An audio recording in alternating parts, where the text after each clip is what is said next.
SCP-601. Object Class: Euclid. Special Containment Procedures. SCP-601 is to be confined to Group Humanoid Containment GHC Suite 2 on Site-03 at all times. This suite is to be furnished and maintained and as per standard humanoid containment procedures, with the following addenda. All furnishings and plumbing fixtures placed in GHC Suite 2 are to be provided in sets of 12. No flammable materials are to be used in the construction of furniture placed in GHC Suite 2. No items of furniture or plumbing fixtures of the type placed in GHC Suite 2 are to be set more than 5 meters apart from one another. Audio recording equipment is to be installed throughout GHC Suite 2. All audio data is to be translated and analyzed by 2 personnel with Level 2 clearance or higher. The floor of GHC Suite 2 is to be mopped daily in addition to standard weekly custodial service.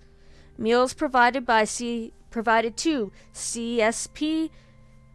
SCP-601 are not to contain meat or meat products. Following the events of Experiment 601-0135, SCP-601 is to remain under 24-hour surveillance. Should any foreign objects be observed, GHC Suite 2 is to be searched, all foreign objects are to be removed, and any missing items previously issued to SCP-601 are to be replaced. Under no circumstances is entertainment media of any kind to be introduced into GHC Suite 2, except during approved experiments. In the event of the deaths of any of the members of SCP-601, one D-Class individual is to be introduced into GHC Suite 2 for each member lost.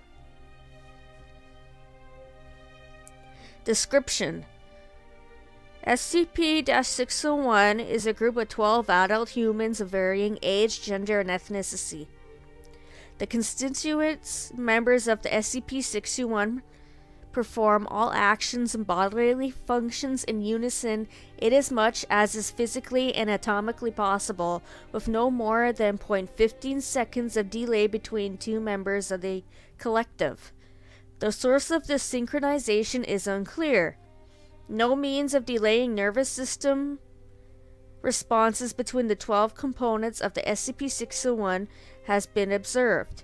Moreover, fMRI and EEG readings of SCP-601-01 through SCP-601-12 suggest zero brain function despite continued and synchronous operations of all other organ systems. Proximity appears to be a significant factor in this regard. If any member of SCP-601 is taken farther than 5 meters from the current center of SCP-601, it ceases to be a member of SCP-601 and immediately responds to the effects of a total brain death, as is typical for the human body. As SCP-601 will typically orient themselves to occupy the smallest space possible for a given activity, such events are rare. Although the actions taken by members of SCP-601 are generally identical, small variations may occur to facilitate successful navigation or manipulation of the environment. This behavior is most conspicuous while SCP-601 is walking. Small variations in stride, length, and turning radius allow each component of SCP-601 to arrive at a separate sink, bed, seat, etc. as needed. SCP-601 speaks aloud at all times regardless of activity, pausing only to inhale, sleep, eat, or drink. The containment of SCP-601's speech varies, but typically resembles a dramatic narration of any event taking place within 4 kilometers of the current center of SCP-601. The language used in speech varies, and many change at most once every 76 hours. Virtually all known and several unknown languages have been used by SCP-601, including dialects dated as early as the 5th century BCE. In the event of any of the 12 members of SCP-601 expire or become permanently incapacitated for any reason, the remaining members of SCP-601 will enter an agitated state and actively seek out the nearest able-bodied human, henceforth the subject. SCP-601 will physically restrain the subject with their right hands while placing their left hands on the subject's head, brainstem, solar plexus, left wrist, and right quadriceps. After approximately 30 seconds in this position, the subject will become a component of SCP-601. The collective will repeat this behavior until all 12 members have been restored. Addendum 601-1. SCP-601 was required by the Foundation from redacted upon their collapse in redacted 18 redacted. Though most of the records kept by Redacted were lost or destroyed, remaining evidence suggests that SCP-601 was in turn inherited from a prior organization. Research into the possible origins of SCP-601 are ongoing. Addendum 601-2.